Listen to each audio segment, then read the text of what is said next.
ta'ala wa barakatuh. Good afternoon. Okay, so Alhamdulillah, because everyone is here this afternoon, so we will continue with your reporting. So before we continue, let's have a recap of the lecture last week. So last week, we had one reporter, no, of course, Miss Nurjana Papandayan. She reported about the sociological and economic trends in that's affect the nursing. Okay, so can I have, a hand who can give us what are the four Nurses in the Philippines. Third is the cultural competency and social issues in nursing and healthcare. And lastly is the digital information in nursing settings. Wow, thank you so much. So you really read on your lecture.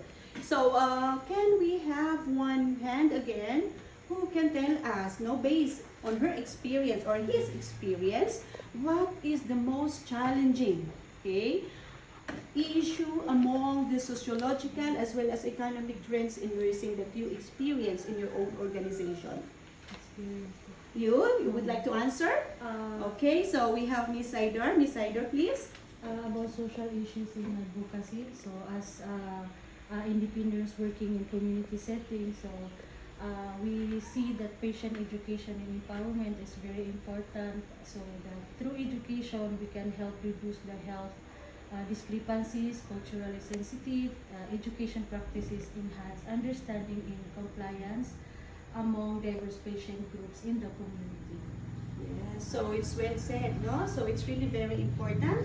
The education is very important in our community so that they will have a good understanding about health, of course, that will improve the health literacy of our people in the community. So, mashallah, now we can proceed with the reporting this afternoon. So, before we proceed, we do have two reporters. So, we have here Miss Potri Mayra in Dampa. She is going to report on the module 7 about healthcare and policy information, and to be followed by Miss Siti Johara P. Magumnang about the Philippine nursing curriculum. So before that, let me give you once again our rubrics. So I'll be distributing the rubrics once again. So every reporter, you are going to rep them, based on these rubrics. Okay, can you please get one and pass? Thank you so much. Okay, so once again, I'll be reminding you the rubric for presentation. So we do have this criteria. You may refer on the rubric that I give you. So of course, the preparation is 10%, subject knowledge is 20%, delivery is 10%, use of examples 10%, articulation is 10%, organization is 10%, precision 10%, visual presentation 10%, and time management is 10%. So that will be a total of 100%. So every reporter, once again, you will be submitting the rubric. Okay, so are we all here? Yes. Okay, do you have any questions before we proceed with the next reporter? And so far? Okay, so thank you so much. So now let's welcome Ms. Putri Mayra in Dampa to discuss on the healthcare and policy formation. Assalamualaikum warahmatullahi wabarakatuh, and good afternoon. I am Putri Mayra M. Dampa, and I am here to discuss to you what is healthcare and policy formation. So before we start, I'm going to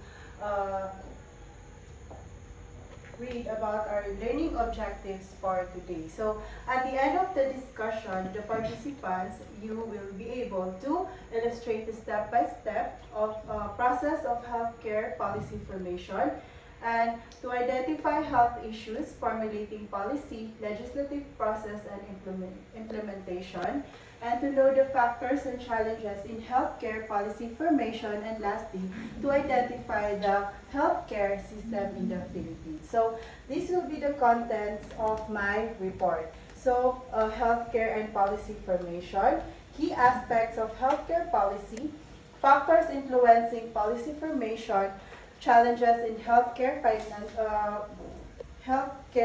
policy formation, the healthcare system in the Philippines, paying for healthcare in the Philippines, its costs and challenges.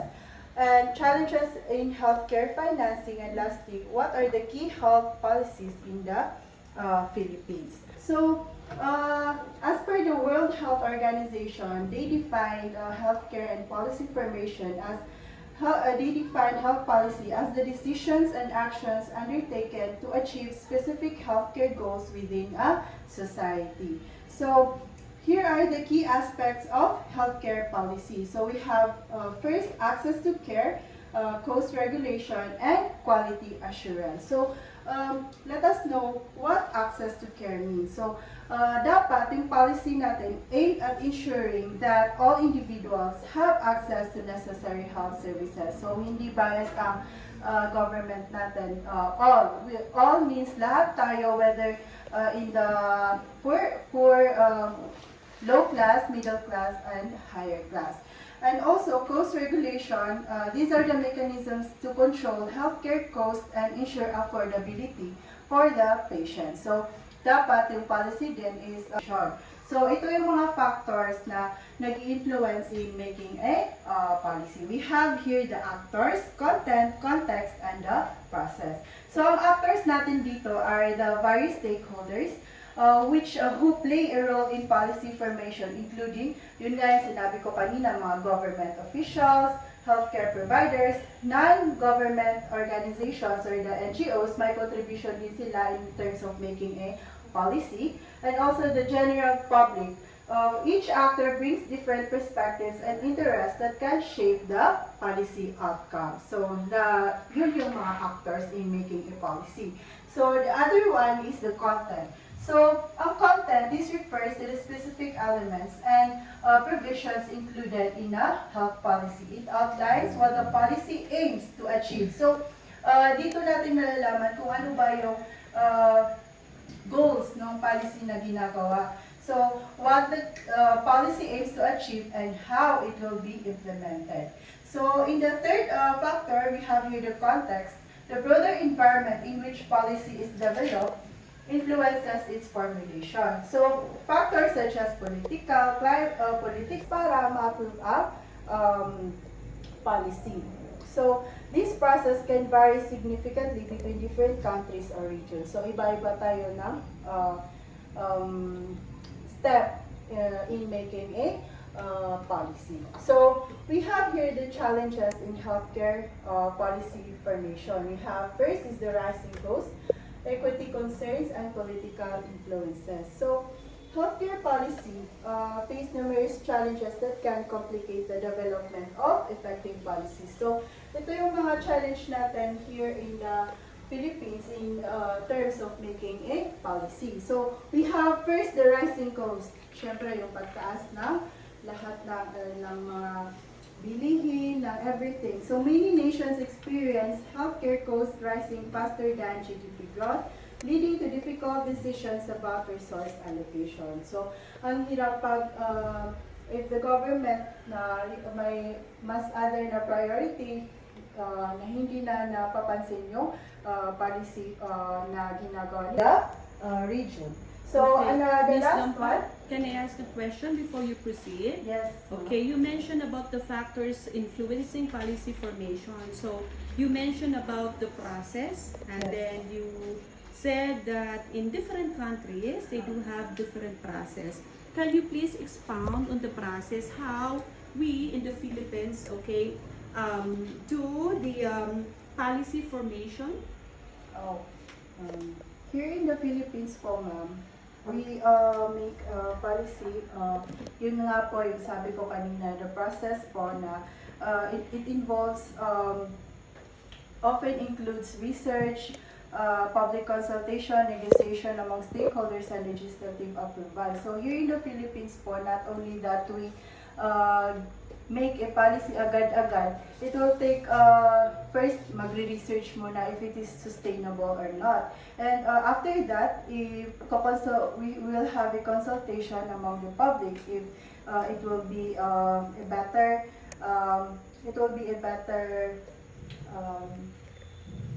better policy. Okay, so assuming it will be a policy for for healthcare workers working in a community. So who will be the stakeholders of that consultation? So we will of the numerous factors na na-mention ko kanina. So by understanding these dynamics, policymakers can create more effective health policies that improve access to care while ensuring quality and equity within the healthcare system. So now let's move on to the healthcare system in the Philippines. So the healthcare system in the Philippines is a blend of public and private sectors characterized by significant disparities in access and quality across different regions. So we have here the structure of the healthcare system we have here in the Philippines. The first one is the public healthcare and the private healthcare. So ang public healthcare po is yun yung mga public hospitals which are primarily focused on preventive and primary care with a strong emphasis on community health education. So, yun nga, yung na-mention that public healthcare focuses on preventive and primary care. They cater to a large portion of the population, especially in rural areas where private facilities are scarce. So, mas priority nila yung mga rural areas kasi yun nga, wala silang, kumbaga walang malapit na health.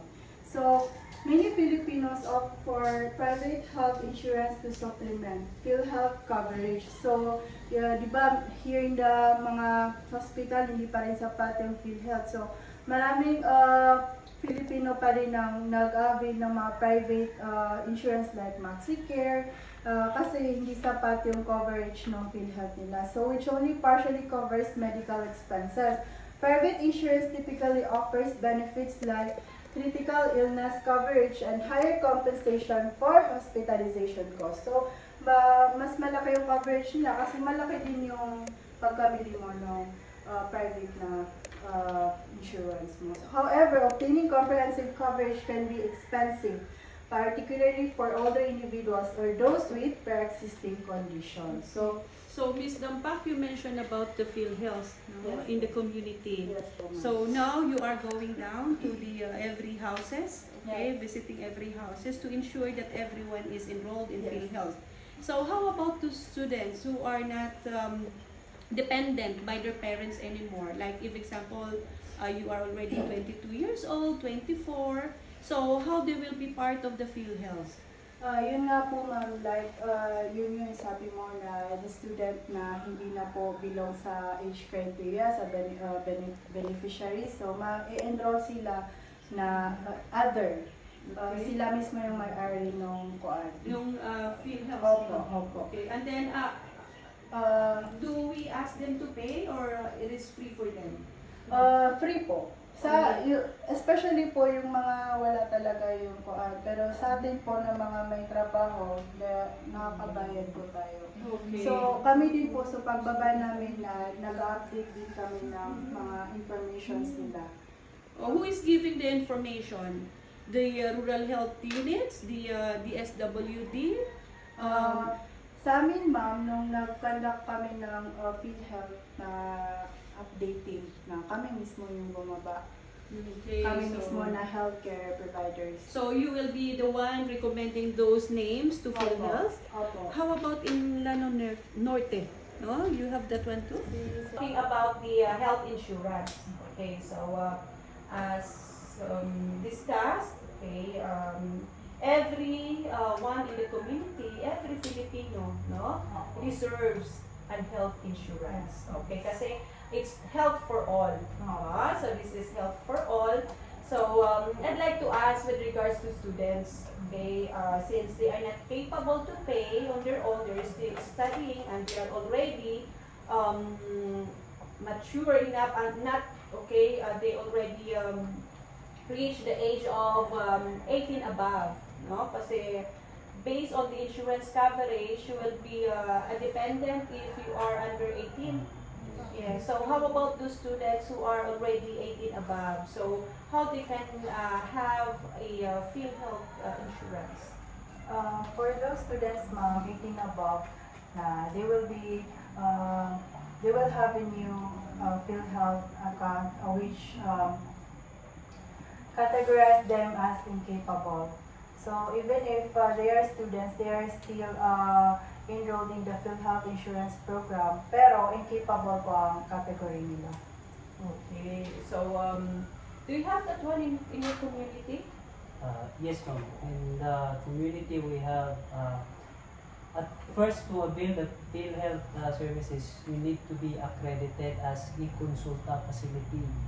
So once accredited by the PhilHealth, you will be eligible for an e-consulta package. Meaning to say, you have dental services, laboratories, and basic services in the rural health unit. Is there a certain amount that Yes, you can for enjoy? with regards to that, for the profiling, the RHU can get an amount of 700 pesos if they will be able to profile at least one person. Ito siya is not by household but individual.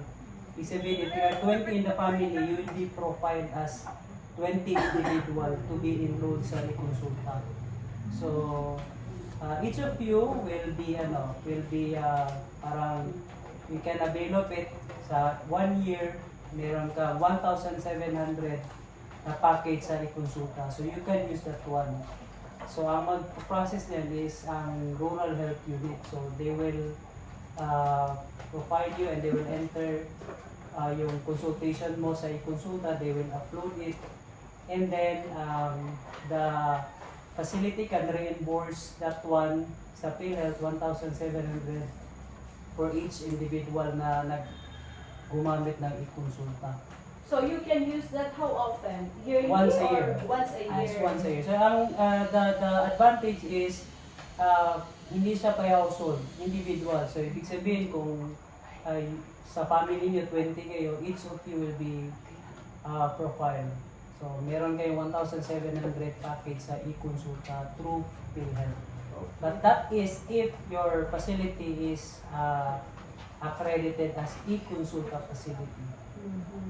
So in the community that you are working, do you have that? Same po.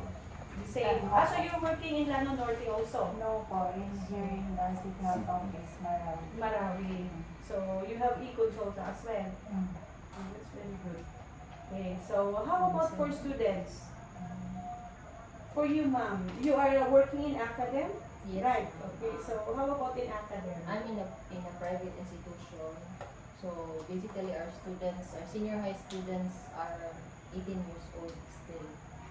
So the students are still under the care or they are still beneficiary of their parents. Okay, so that's it. No? So thank you so much. So we can proceed with the next topic. So, here are the challenges in healthcare financing. So first, we have financial burden, inequities in access, economic pressures, and cultural attitudes toward health spending. So, in financial burden, despite the government efforts to enhance healthcare access through UHC, Universal Healthcare Act, which I will be tackling later on, many Filipinos still experience financial strain due to high medical costs. So in 2022, household out-of-pocket expenditures payments reached approximately 451 billion, highlighting the ongoing challenge of managing healthcare expenses. So, yun nga, yung financial burden ng patient mismo. So, another one is the inequities in access. These are pronounced disparities in healthcare access based on geographic and socio-economic factors. Yun nga yung sabi ko kanina, yung community na walang nearby access to health facility. Rural areas often lack sufficient healthcare facilities and trained personnel. So, forcing residents to travel long distance for care. So this inequity exacerbates health outcomes among poor populations. So the third one is the economic pressures. Rising inflation and economic challenges have further increased healthcare costs. So, ang pagtaas ng mga bilihin. So, making it difficult for families to afford sila. Kasi nga, it's part of their insurance. Kaya nga yung sinasabi kanina na insurance, that 1,700, not every one of us knows it. So, not everyone is enjoying what is this, e-consulta. No? So, that is e-consulta. So, it's really very important to educate the community for them to be aware that even though they are not sick, no, they can come to the RHUs, clinics, no? I am the school nurse, so I always encourage them, even if you are not sick. And we conducted the medical check-up, medical mission check-up. And I listed students who wants to join. And they said, no, I'm okay, I'm not feeling ill, or I'm just well. So, ganun talaga yung mga mindset natin. Mostly. Yes. They are not aware that it's okay to go to hospital, clinics, or even if you are not sick. Our common problem, they don't want to go to hospital or clinics for check-up because of financial reasons. So, especially and culturally, we don't invest to our health. We invest on gold, on properties, no? Yes, no, but with regards to health, no, not all are aware that we really have to invest to our health. Okay, so can we proceed with the lecture? National Health Insurance Program, National Immunization Program, Adolescent Health and Development Program, and Philippine Health Facility Development Plan. So, the Universal Healthcare Act, this was enacted in 2019, Republic Act number 11223, known as the Universal Healthcare Act, and it aims to provide all Filipinos with equitable access to quality health services while protecting them from financial risk associated with healthcare costs. So, the key features of the UHC Act is we have, yun nga yung na-mention kanina, automatic enrollment of all citizens in the National Health Insurance Program, comprehensive coverage that includes preventive, promotive, curative, rehabilitative, and palliative care services, and it focuses on vulnerable populations to ensure that those who cannot afford healthcare receive necessary can have lasting effects on public trust and the effectiveness of health systems. So, for instance, differing views on pandemic management between political leaders and health professionals can complicate responses to public health emergencies. So, pwedeng mag-clash yung mga ideas nila in their view of the crisis. So, the interplay between health policy and politics in the Philippines significantly influence healthcare delivery and public health outcomes. So, not all, yun nga yung nasabi ko kanina mga actors natin, yung government officials, non-governmental organizations, tayo, at saka yung public are the ones responsible in making a healthcare policy po. Okay, thank you so much. Yes, ma'am. Okay, so do you have any question with regards to the report? Does it require so much effort in making a healthcare policy? Yes, it requires a process po kasi it involves multiple stakeholders at saka i-consider din natin yung mga factors na na-mention ko kanina in terms of making a healthcare policy. So,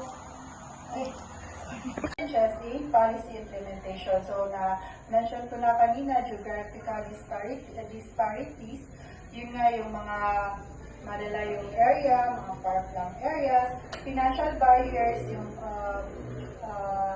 great burden sa mga patient, no, medical expense sa kanila, and also healthcare workforce issues. So, the immigration of healthcare professional contributes to staffing shortages in public facilities, affecting service delivery. So, makaka-affect talaga if understaff yung healthcare facility in terms of implementing the policy.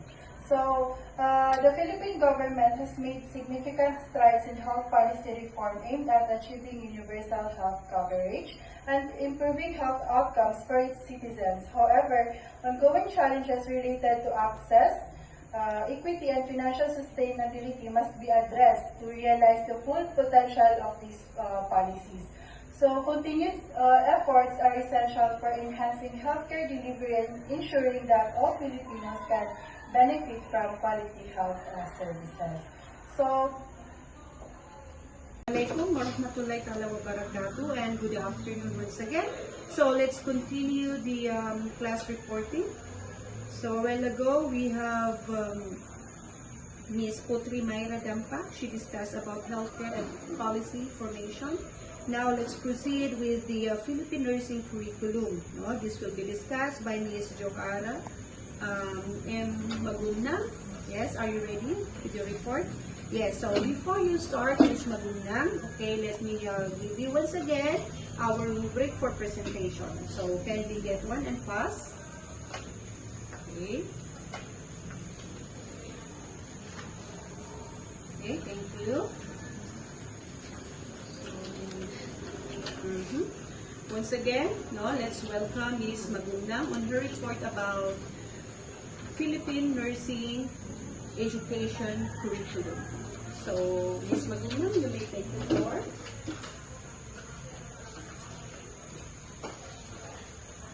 Assalamualaikum. I'm here today to discuss to you about the nursing education here in the Philippines.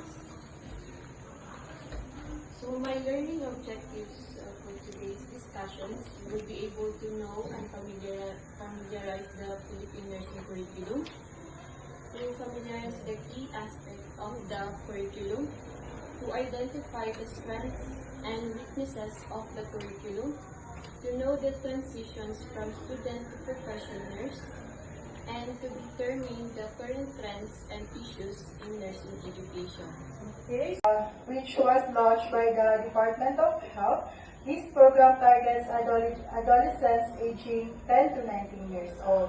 So, providing them with access to health services tailored to their specific needs. So, ito ma'am, AHDPs, actually sa community po, available na po ito sa mga primary health stations, rural health units. Pwede pumunta doon yung mga adolescents natin, not only po para sa physical na mga nararamdaman nila, physical illness, but also on their mental health well-being. Pwede silang consult sa mga health workers in the nearby facility. So, do we have programs also for these adolescents in academy or in schools? as far as I know, ma'am, the AHDP is still on the rural health units and the barangay health stations. Hindi pa siya available sa mga school nurse. Actually, it's hard. Yes, no? So, like, May program sa school na binababa yung program doon, tapos magpa-participate yung mga student. Tapos may activity para ma-voice out nila or magkaroon sila ng creativity paano nila ano yung mga crisis na during adolescence. Bale, yung staff mismo ng school, yung nagko-conduct ng mental health well-being or the Collaboration. collaboration. Bali yung RHU, yung program ng HDP, dadalhin sa schools, ang participant is ang mga adolescent. Kasi part po ng AHDP is the patient's privacy talaga. Sa AHDP na, dapat yung lahat ng sinabi ng patient sa yung adolescent is very confidential. So, magiging malalaman lang ng parents nila if the info na you've got from the adolescent is kumbaga affecting their health mismo. Kumbaga, suicidal patient, yung adolescent, or may mga dapat mga concerns na dapat nang malaman ng parents nila. So how do we avail it now? Like for us in the academy, we are not informed of that there's a program from the RHU How can we are we available? We need to Coordinate. coordinate. You need to coordinate with the RH. May month man yan, di ba? May adolescent. Oo, adolescent. Month. And then, yung RHers, sila yung nagsiselect ng school. Doon yan i-help. So, for example, this 2024, so dito na school. So, next year, So, more likely na mga public schools. Kasi nag-private na mga pero pwede din naman na mag-conduct din kayo, pero mag-invite na lang ng invite na lang kayo. speaker. Kasi para magkaroon ng knowledge yung mga adolescent na if in case lang na meron silang mga depression na nararamdaman or any problem, pwede pala silang lumapit sa mga RH na provide ng ganyan. So actually, we do have so many programs with regards to adolescent health and development program. Okay, if you are familiar with Abacada Ina, have you heard that? Abacada Ina, this is a joint partnership in eradicating teenage pregnancy. So this is about teenage pregnancy because it's one of the pressing issues, no, that we have directly and negatively affects the health as well as the social and economic situation of our country. So it's part of the program, yung Abacada Ina. We also have other programs actually. We have here also the yung mga for teenage pregnancies, no? So actually even in DepEd we all have already streamlined it because now as early as grade 4, no, the reproductive system is introduced to them, no, for them to be aware that you can get 14 years old. yes, as early as 10 years old. Once you reach the age of puberty, you can get pregnant. No, so that's how our government is supporting this program. So as early as 10 years old, teenage pregnancy is already introduced to them. We have also programs from the PAPCOM. No, this is also of course from Population Commission. We do have this Philippine Teenage Pregnancy Program. So we have this one also. No? So we do have the Challenge Initiative Program. No, so this is a platform that enables local governments to expand best practices, health interventions quickly and sustainably for the benefit of disadvantaged urban communities. So these are for the urban communities. And so many other programs. No? So thank you so much for the information. So we can proceed with our next topic. So the last key health policies here in the Philippines is the Philippine. Na kayong question, so I will be the one asking questions. So Miss, what's your name? Megan. Miss Megan, can you give me the challenges in making a healthcare policy? As far as I can remember, there are 3: rising costs, equity concerns, and political influence. So that would be all. Thank you for listening to my report and God bless. Okay, thank you so much. Okay, can we give her a round of applause, please? Okay. So before we proceed, let's have an evaluation of the report. Can I hear who will volunteer? Who can say something about the report, how she report? Tell us, what are the best practices that Ms. Potrimayra Dampak has shown to us, and also what are the points that needs to be improved? Okay, ma'am. So, as for the evaluation, Ms. Dampak was well prepared naman based on kuan kasi na lahat niya nasasagot yung mga questions na binibigay sa kanya, and also the class was very interactive today kasi na lahat naman nakaka-relate doon sa report niya. Tsaka yung sa, regarding naman sa subject knowledge, I think lahat naman na-cover yung nasa learning plan natin. Sa delivery, okay yung delivery for me. 10 yung score ko sa kanya sa delivery. So, for me overall, maganda yung report niya. Okay, so thank you so much for the honest feedback. Okay, the use of examples, no? Do we have examples? And also, mashallah, she is very good in articulation. With the organization of her report, what can you say? It's well organized because she discussed every parts of it. She didn't skip anything, and she also expounded every part of the subtopics of her report. Okay, thank you so much. So, how about the precision? Okay, is the report perfectly pinpointed all the significant and relevant topics? Yes. Okay. With regards to visual presentation.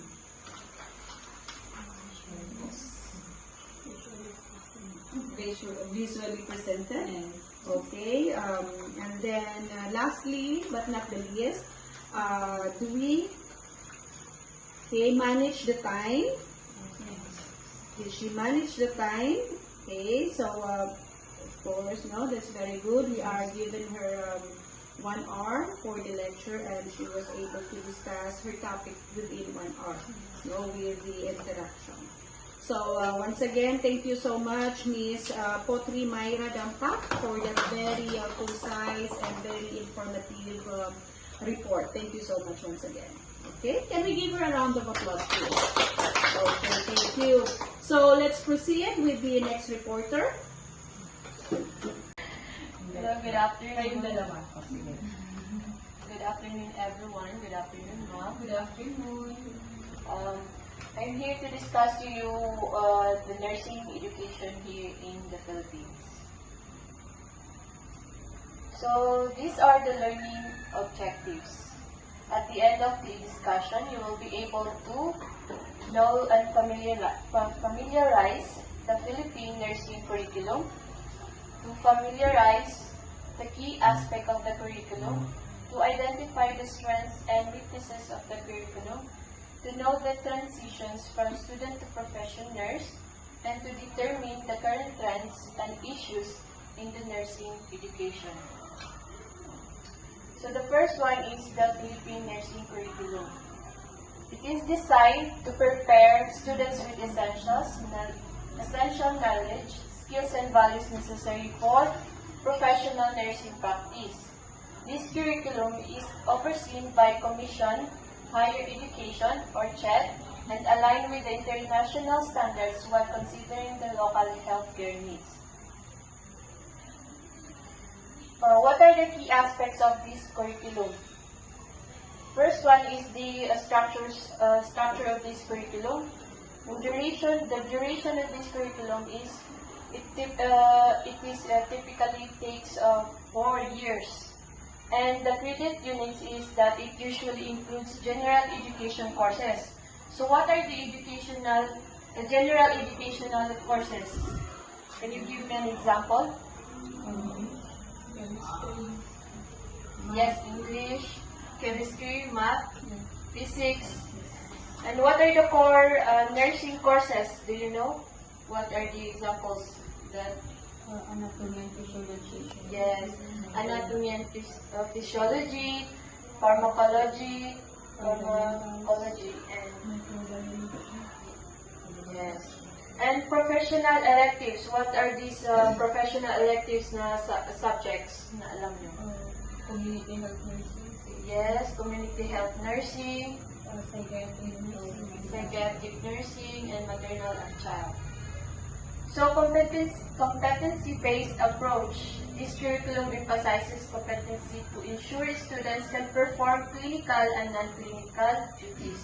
Clinical duties yung nag-duty tayo sa hospital, and non-clinical nursing duties is yung sa mga RHUs, sa mga community.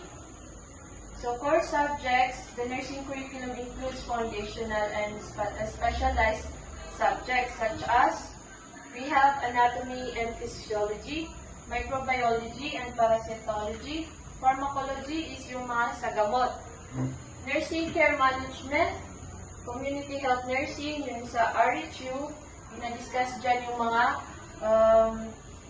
about mental health and psychiatric nursing. Mental health and psychiatric nursing is yung nag-duty tayo sa Cebu, no?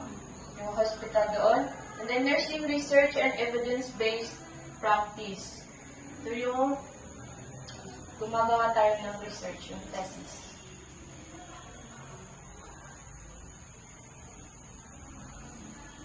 So yung pangatlo is practicum and clinical training. So during sa 4 years na pag-aaral natin sa BSN, is meron tayong practicum and clinical training. Practicum and clinical training, yun yung nag-duty tayo sa mga hospitals and RHU. Yung sa training is yung sa hospital nakakapagbigay tayo as a student nung during the BSN is pwede tayong magbigay ng mga medications under supervised by the CIs, clinical instructors, and then pwede rin tayong magbigay ng mga bedside care. And then sa RHU naman is yung interventions or mga health teachings na pwede nating maibigay sa mga communities.